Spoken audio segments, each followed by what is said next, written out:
اس جے پی سی نے اپوزیشن کی کوئی رائے نہیں مانی، مسلمانوں کی کوئی رائے نہیں مانی، کسی تنظیم کی کوئی رائے نہیں مانی، کروڑوں مسلمانوں کی کوئی رائے نہیں مانی، سب ریجیکٹ، خارج۔ بل بنا کے پیش کر دیا، اب پاس ہو جائے گا۔ وقف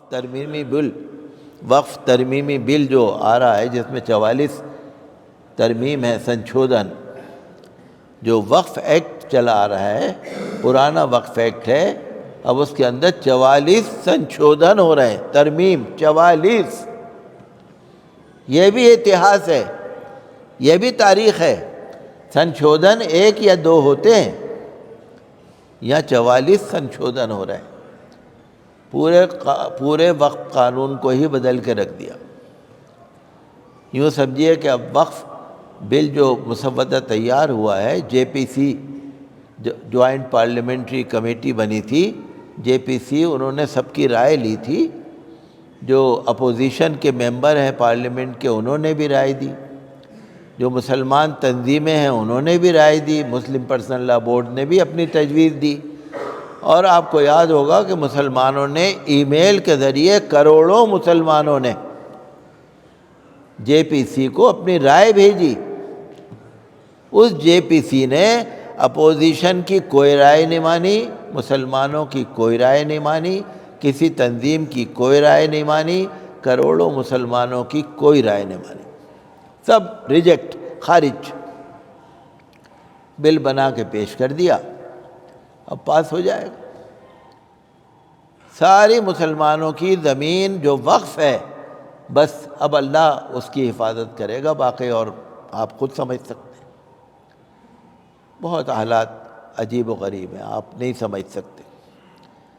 جب تک ہم عبادت طریقے سے نہیں کریں گے نا، اخلاص کے ساتھ، جب تک ہم اللہ تعالیٰ کی بارگاہ میں گڑ گڑائیں گے نہیں نا، اپنے آپ کو عبادت اور دین کی طرف نہیں لگائیں گے، اس وقت تک یہ فتنے اٹھتے رہیں گے۔ بہرحال یہ بڑی افسوس کی بات ہے کہ وقف بل پارلیمنٹ میں جا رہا ہے، اب دیکھیے کیا رہتا ہے، کیسے ہوتا ہے۔ ہر مسجد، ہر قبرستان، ہر درگاہ، ہر امام باڑہ، ہر کربلا، ہر چیز کو بس کون کیا رہے گا کیا نہیں رہے گا، اس کے بارے میں کچھ کہنا مشکل ہے۔ بہرحال ہے تو بہت افسوس کی بات، بڑی ناانصافی کی بات ہے، تو اللہ بہتر فرمائے۔ آخر میں آپ سے یہی کہوں گا کہ بچوں کے نا سالانہ امتحان آ رہے ہیں، فروری کا مہینہ اب شروع ہو جائے گا، اسکولوں میں سالانہ امتحان شروع ہو رہے ہیں، بورڈ کے امتحان بھی شروع ہو رہے ہیں۔ جو 10th اور 12th کلاس کے، جو 10ویں اور 12ویں کے بورڈ کے ایگزام ہوتے ہیں، جو سائنس وغیرہ کے جو پریکٹیکل ہوتے ہیں، وہ بھی چل رہے ہیں۔ پورے سال کی محنت کا سوال ہے، بچے کی زندگی کا 1 سال کا سوال ہے پورا۔ ہمارے اور آپ کے بچے جو اسکولوں میں پڑھ رہے ہیں، ہمیں ان کی تعلیم کی طرف دھیان دینا ہے۔ جو والدین ہیں، جو سرپرست ہیں، اب یہ بچوں کے امتحان کے لیے بچوں کو جو ضرورت ہے وہ آپ دیجئے۔ کتابوں کی ضرورت ہے، کاپی کی ضرورت ہے، کوئسچن پیپر کی ضرورت ہے، جو بھی ضرورت ہے وہ آپ دیجئے۔ بچوں کی نگرانی کیجئے، ان کی ہمت بندھائیے، ان کو پڑھنے کے لیے ٹائم دیجئے۔ لڑکے ہوں لڑکیاں ہوں، اگر آپ ان سے کوئی کام کراتے ہیں نہ کرائیے، ان کو پڑھنے کا ٹائم دیجئے۔ اگر بچے کھیل میں لگے ہوئے ہیں، تھوڑا بہت ان کو تنبیہ کیجئے۔ یہ ہمارے بچوں کے مستقبل کا سوال ہے۔ یہ دیکھیے، تعلیم جو ہے نا، یہ ہماری ریڑھ کی ہڈی ہے، ریڑھ کی ہڈی۔ جو ریڑھ کی ہڈی ہوتی ہے نا پیچھے کمر میں، اگر کسی کی ریڑھ کی ہڈی خراب ہو جائے، وہ انسان نہ کھڑا ہو سکتا ہے، نہ بیٹھ سکتا ہے، نہ لیٹ سکتا ہے، کچھ نہیں کر سکتا۔ دین کی تعلیم، دنیا کی تعلیم، فی الحال تو اسکولوں کی بات ہو رہی ہے، تو اس کے لیے آپ کو پورا دھیان کرنا ہے، اور ہمیں اس کی طرف پوری، اور نمبر بھی اچھے آنے چاہیے۔ بہت سے مسلمانوں میں یہ ہوتا ہے بچہ پاس ہو گیا، پاس ہو گیا۔ پاس ہونے سے تو کوئی فائدہ نہیں، اچھی نمبر آنے چاہیے، 70، 80، 90% نمبر، اس سے بھی اوپر۔ بہرحال مجھے افسوس ہوتا ہے، یہ ہمارا فتح پوری اسکول ہمارے قریب ہے، اور مسلم اسکولوں کی جو ہم باتیں سنتے رہتے ہیں، بڑا افسوس ہوتا ہے کہ جو بچوں پر محنت ہونی چاہیے نا، وہ نہیں ہو رہی۔ میں خالی استادوں کو نہیں کہہ رہا، خالی پرنسپل کو نہیں کہہ رہا، اس میں تو سارا کچھ ہے، مینجمنٹ بھی ہے، سرپرست بھی ہے، سارا پی ٹی اے، سارا جتنا، اور خالی فتح پوری اسکول کی بات نہیں ہے، سارے اسکولوں کی بات ہے۔ تو ہمیں مہربانی کر کے آپ اس طرف توجہ کریں، اور بچوں کا سالانہ امتحان کی طرف دھیان دیں، اور فلسطین اور مسجد اقصیٰ کے لیے دعا کرتے رہیے۔ فلسطین کے لیے، مسجد اقصیٰ کے لیے دعا کریے۔ اردو اخباروں میں سب تفصیل سے آتا ہے، میں تو مجبوری میں آپ کو بتاتا ہوں، مجھے کوئی اچھا نہیں لگتا۔ آپ اردو اخبار پڑھیے، پڑھنا نہیں آتا کسی سے پڑھ کے سن لیجئے، اردو اخباروں میں سب تفصیل سے آتا ہے، پڑھا کریے، آدھا گھنٹہ اخبار پہ لگائیے، آپ کا دماغ روشن ہو جائے گا، اور دعا کریے۔ جس طرح کے حالات آپ دیکھ رہے ہیں نا، وہ ایسے نہیں ہے کہ ہم لاپرواہی کریں، ہر وقت ہمارے ہاتھ میں جو دنیا کے آپ کے کام ہیں وہ کریے، اس کے علاوہ آپ کے ہاتھ میں تسبیح ہونی چاہیے، اور آپ اللہ سے بس دعا کرتے رہیے، نفل پڑھتے رہیے۔ کیا پتہ اللہ تعالیٰ کس کے دل میں کیا ڈال دے، وہی ڈال سکتا ہے، وہی دلوں کا بدلنے والا ہے۔ جو خطبہ عربی میں آپ سنیں گے اس کا مفہوم یہ ہے، تمام تعریفیں اللہ تعالیٰ کے لیے ہیں جو تمام جہانوں کا پالنے والا ہے۔ اللہ ہی کی ہر تعریف ہے، اللہ ہی کی ساری خوبیاں ہیں، اللہ ہی کی ساری تعریف ہے، اسی کا ہم پر احسان ہے۔ میں گواہی دیتا ہوں کہ اللہ تعالیٰ کے سوا کوئی معبود نہیں، وحدہ لا شریک ہے، اور میں گواہی دیتا ہوں کہ ہمارے سردار، ہمارے نبی، ہمارے مولا حضرت محمد صلی اللہ علیہ وسلم اللہ کے بندے ہیں اور اس کے آخری رسول ہیں، جن پر اللہ کی رحمتیں اور سلام نازل ہوتی رہتی ہیں مدام۔ اے انسان، کب تک تم اپنی غفلت کی نیند میں سوتے رہو گے؟ کب تک سستی اور کاہلی کرتے رہو گے؟ کیا تمہیں نہیں معلوم کہ تمہاری عمر کا ایک ایک منٹ جب گزر جاتا ہے تو پھر وہ واپس نہیں آئے گا؟ جو وقت گزر گیا گزر گیا، آپ کی زندگی کا اگر 1 گھنٹہ گزر گیا واپس نہیں آئے گا۔ اور یہ بھی جان لو کہ اگر تمہاری زندگی کا وقت بغیر اللہ کی عبادت کے گزر جائے گا، پھر اس کی کسر کبھی پوری نہیں ہوگی۔ ایسا نہیں ہے کہ آگے آپ کر لو گے، عبادت جو کرنی ہے کر لو۔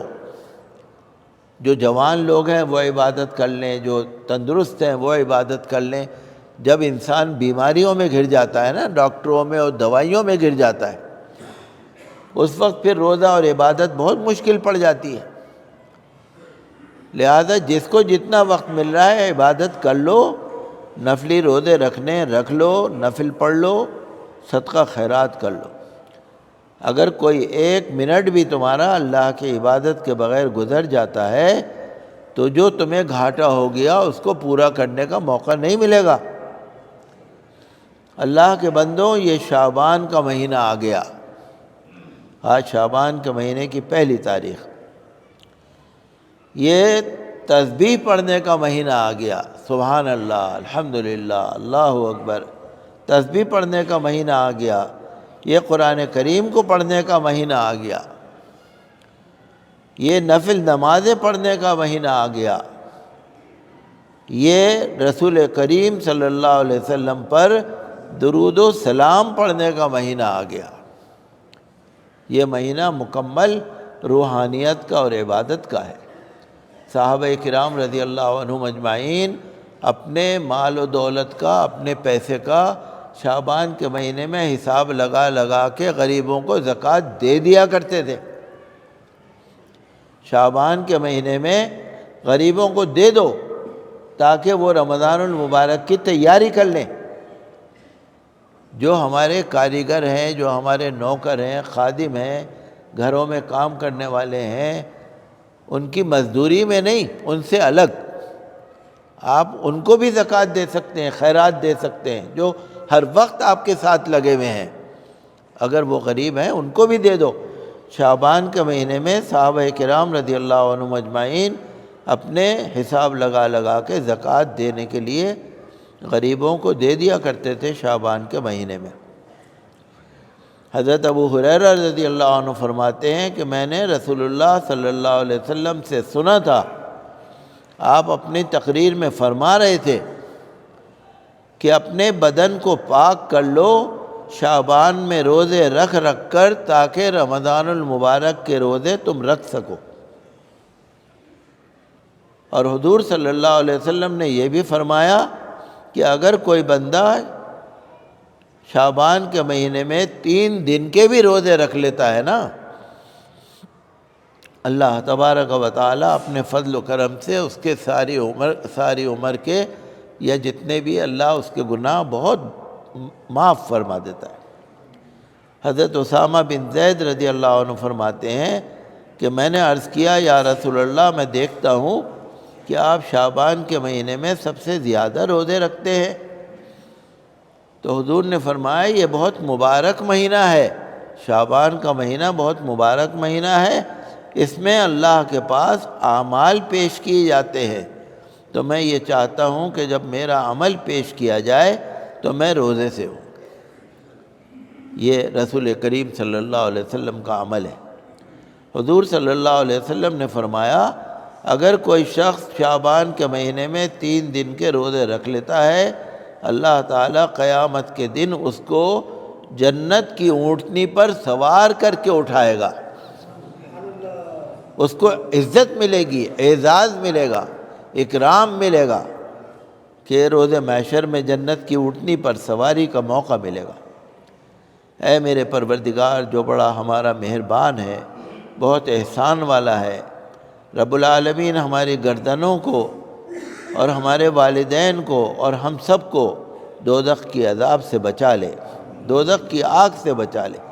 پروردگار ہمیں معاف کر دے، رب العالمین ہماری مغفرت کر دے۔ اے پروردگار جو بڑا مہربان ہے، رحم والا ہے، تمام دعائیں میں اللہ کی رحمت کے ذریعے اللہ کی بارگاہ میں پیش کرتا ہوں۔ اے پروردگار جو بہت مہربان ہے، میری اور ہماری سب کی دعائیں قبول فرما لے۔ اور تمام تعریفیں اللہ تعالیٰ کے لیے ہیں جو تمام جہانوں کا پالنے والا ہے۔ پناہ چاہتا ہوں اللہ کی شیطان مردود سے۔ اللہ تعالیٰ نے فرمایا کہ یہ دعا کرو، ربنا اغفر لنا، اے ہمارے پروردگار ہماری مغفرت کر دے اور ہمارے بھائیوں کی مغفرت کر دے جو ہم سے پہلے ایمان والے جا چکے ہیں، اور ہمارے دل میں کسی بھی مومن مسلمان کے لیے کبھی ہمارے دل میں کینہ کپٹ نہ ہو، کوئی جلن نہ ہو۔ رب العالمین ہمارے دلوں کو پاک اور صاف کر دے۔ اے پروردگار تو بڑا مہربان ہے، رحم والا ہے۔ وآخر دعوانا الحمد للہ رب العالمین۔